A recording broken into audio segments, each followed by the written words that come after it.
Mr. President, sir, welcome to the Philippine National Police Command Center. This is where we orchestrate all the police operations nationwide, including the 911. The best demonstration of this facility, sir, is a test.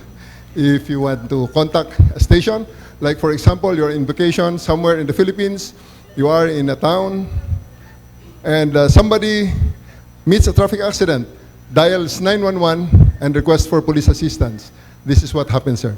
So, at the outset, sir, I would like to demonstrate the 911 calls, what happens when somebody calls the 911, sir. Okay, sir. May we ask Sec. John Vic, sir, if you give us the pleasure of, or your secretary, sir, to call the 911 and see what happens, sir.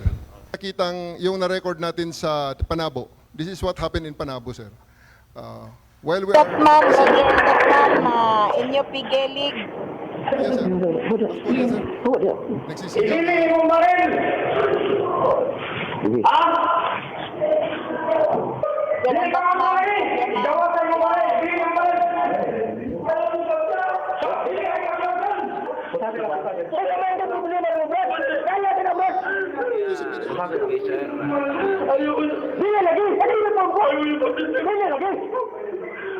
Acknowledge the service maker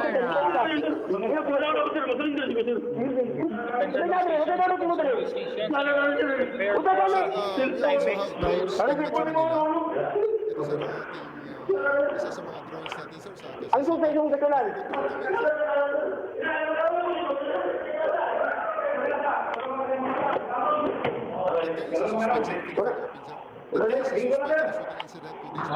Temporal monitoring units on the roster base, Big Sangbu, roster base 1-2, over. Break, attentional units. I repeat, attentional units on the roster base. This is what grounds, sir. This is live. Private base, ma'am, good afternoon. Kindly advise you. So, yan, sir. Live yan, sir. Good morning, sir.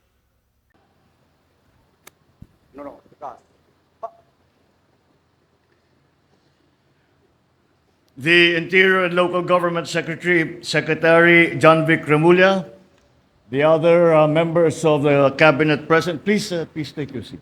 The other members of the Cabinet present, honorable members of Congress, commissioned and non-commissioned officers, non-uniformed personnel of the Philippine National Police, led by Chief PNP Police General Nicolas Torre III, fellow workers in government, other distinguished guests, ladies and gentlemen, magandang umaga sa inyong lahat.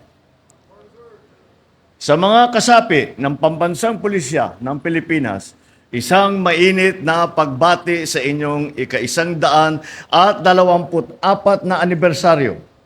124 na taon na paglilingkod, katapangan at pag-aalay ng buhay para sa bayan. Sa araw-araw na kayo'y tumutugon sa tungkulin, pinapanatili ninyo ang kapayapaan at kaayusan sa ating mga komunidad. Even according to the data, the crime incidence from June 2024 to June 2025 has decreased compared from the preceding period. But we recognize that numbers alone cannot allay the fears of our people. As public servants, we do not ask people to celebrate statistics if their experiences tell a different story. And that's why we must regain the trust of the public through more decisive and responsive actions. And I believe the PNP is now on its right track.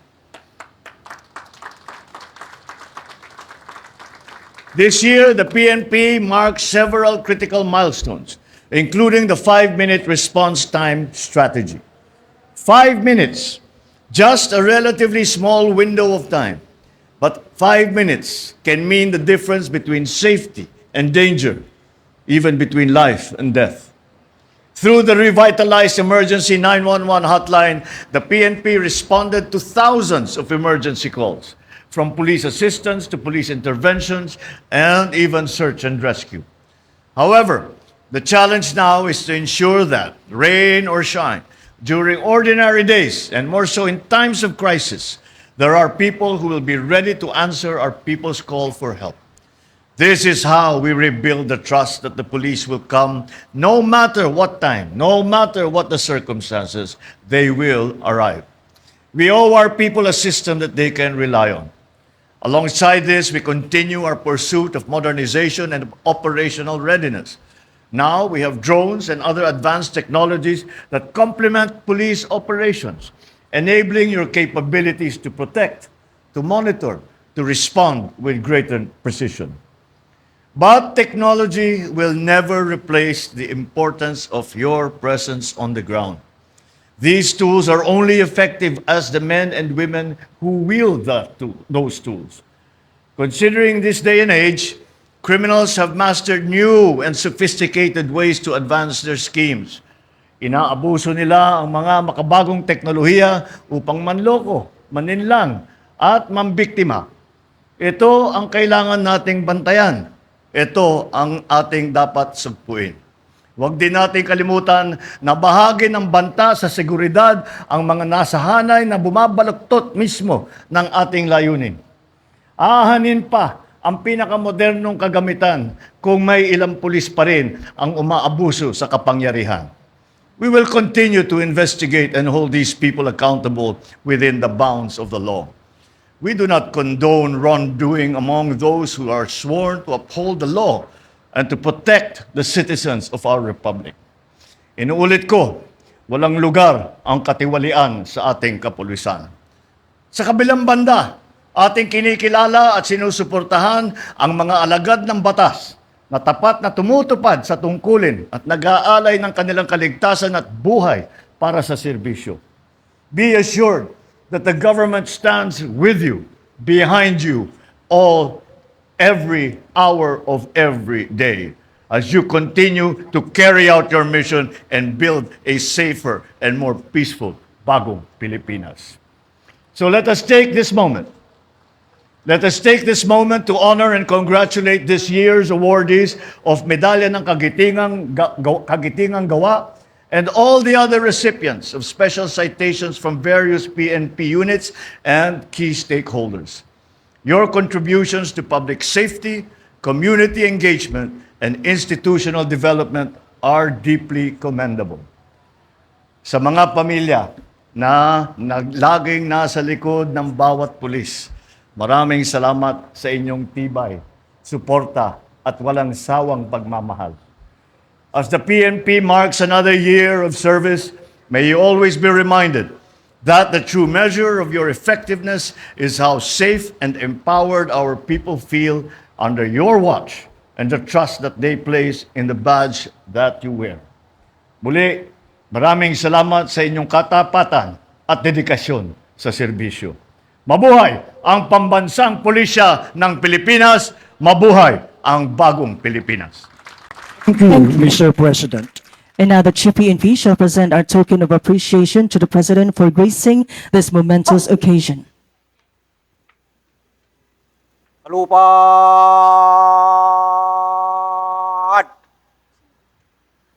Ba!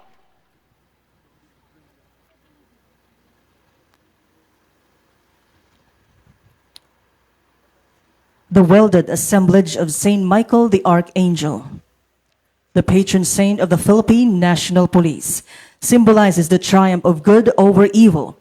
The horse was added to symbolize the PNP's strength and commitment to serve and protect the Filipino people. Again, thank you very much, Mr. President. May we remain standing for the singing of the PNP hymn. PNP, Lingkod ng Bayan.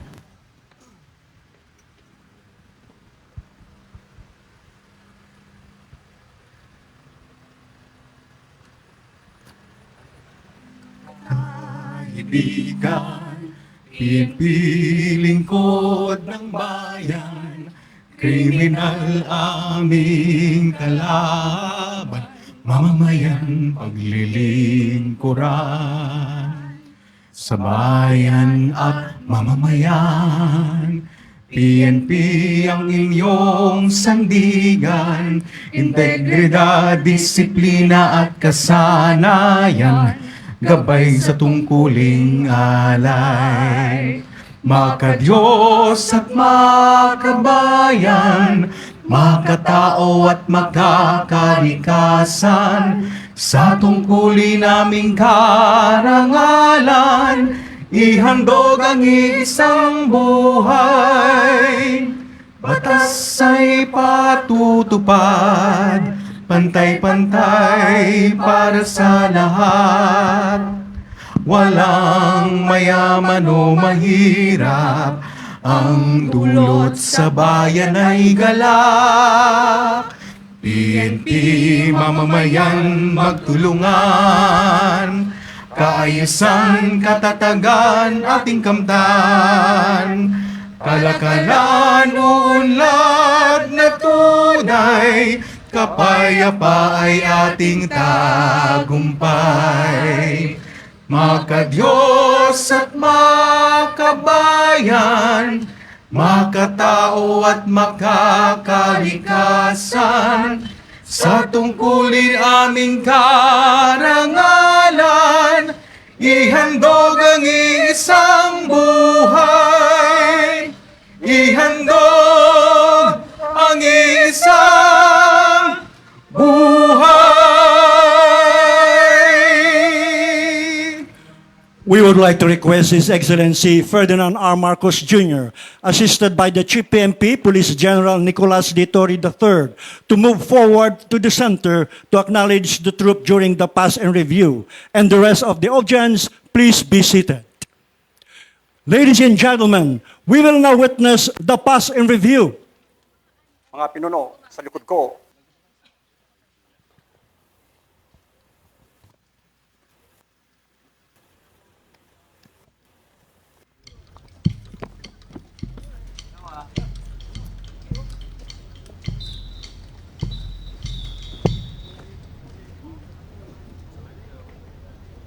Pasa!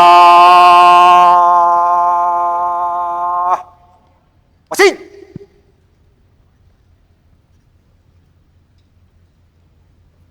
Harap sa kanan!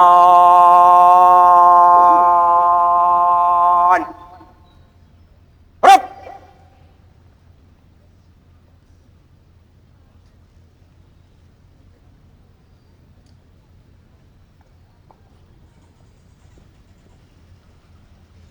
Unang talupad. Mga talupad. Pasulong.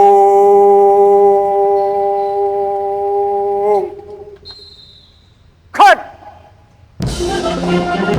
Ladies and gentlemen, participating units in today's 124th Police Service Anniversary are Directorate for Personnel and Records Management, Police Security and Protections Group, Civil Security Group, Directorate for Controllership, Directorate for Logistics, Logistics Support Service, Police Community Affairs and Development Group, Integrity Monitoring Enforcement Group, PNP Drug Enforcement Group, PNP Anti-Kidnapping Group, Directorate for Investigation and Detective Management, Directorate for Police Community Relations, Finance Service, PNP EOD K9 Group, PNP Training Service, Information Technology Management Service, Anti-Cybercrime Group, Highway Patrol Group, Forensic Group, Maritime Group, Communications and Electronics Service, PNP Health Service, Special Action Force, National Capital Region Police Office, Headquarters Support Service, and the Philippine National Police Academy.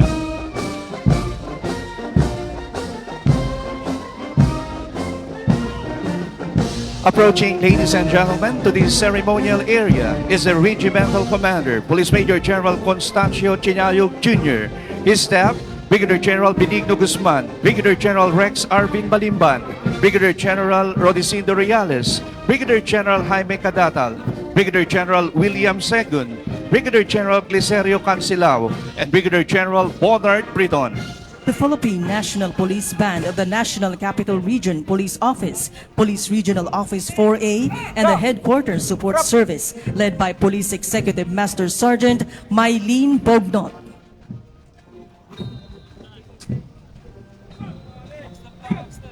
Our 1st Battalion Commander and Staff, Brigadier General Crescenciano Landicio, Police Colonel Reynaldo Helaga, Police Colonel Alexander Lorenzo, Police Colonel Jonathan Pineda, Police Colonel Feliardo Yubra Jr., and Police Colonel J. Guillermo. Alpha Company Commander and Staff, Cadet First Class Gerard Palucanag, Cadet First Class Mark Aaron Florendo, and Cadet First Class Mark Lester Bayang.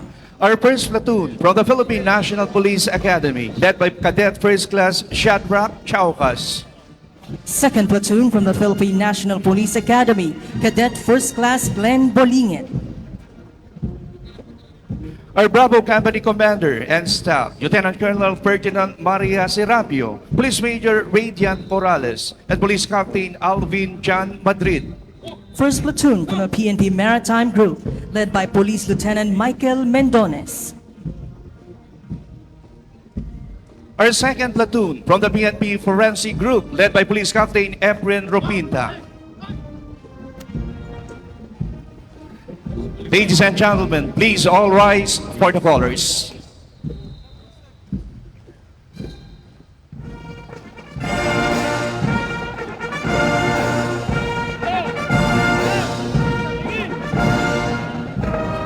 Thank you, and please be seated. Our 2nd Battalion Commander and Staff, led by Police Brigadier General Jonas Amparo. His staff, Police Colonel Joel Hukutan, Police Colonel Dennis Rodriguez, Colonel Manny Sinigian, Colonel Joseph Perdido, and Colonel Arnold Solomon.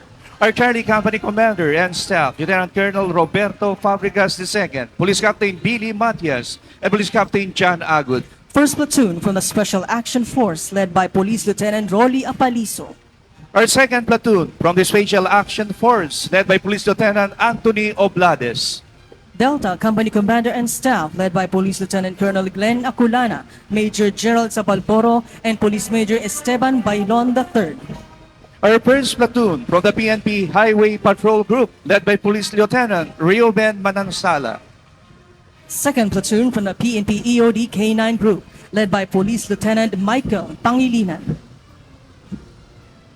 Ladies and gentlemen, the land, water, and air assets of the Philippine National Police. Approaching is the PNP Highway Patrol Group, the guardian of the highways. The heavy motorcycles are robust law enforcement vehicles designed for high-speed mobility, visibility, and escort duties, serving as the vanguards of road discipline and operational command presence. The Tactical Motorcycle Riding Unit of NCRPO used to beef up the security and protection of the communities against criminals, showcasing techniques in countering crimes involving motorcycle riding suspects and other street crimes. The Highway Patrol Group patrol car is a high-visibility, high-performance asset engineered for speed and strategic command conference along the country's major thoroughfares.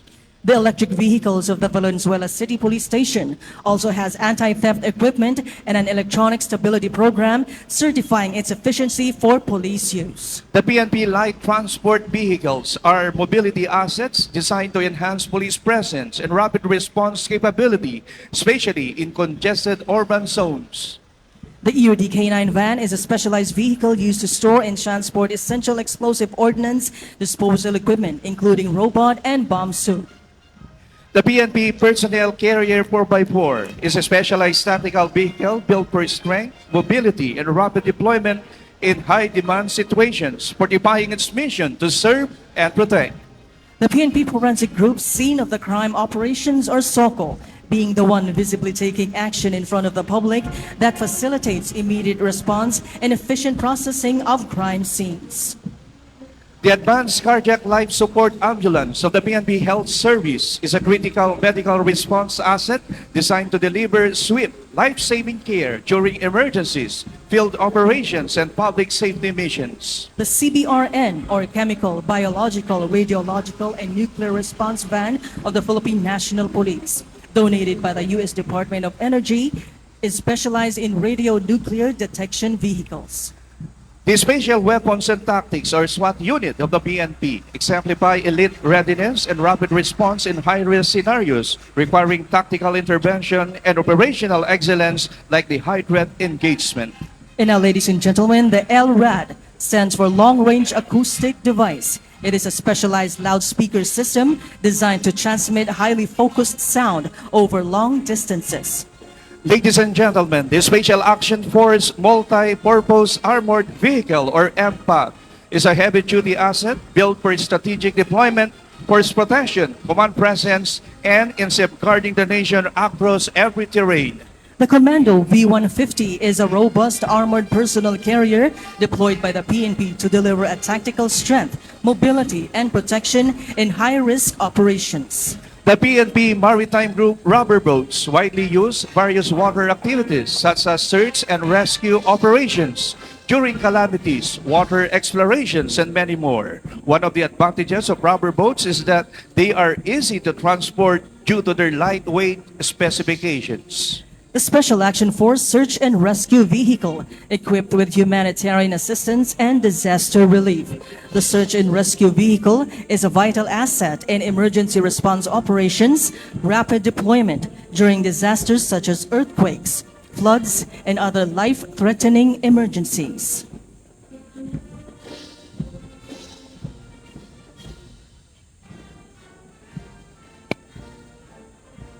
And finally, ladies and gentlemen, the PNP's Eye in the Sky.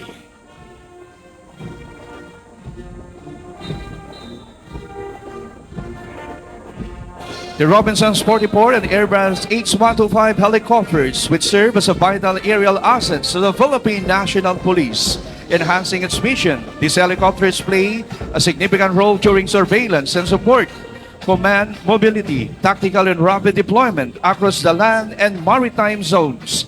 Said helicopters symbolize the PNP's commitment to reach readiness and aerial excellence, ensuring peace and security soaring across all regions of the nation.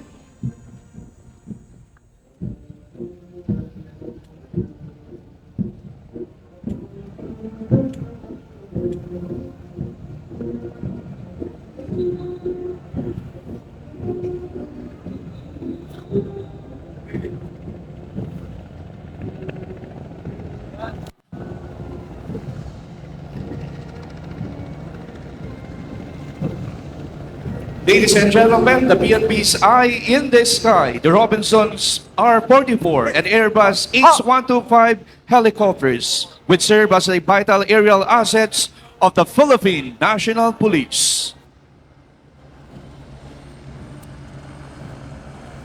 No.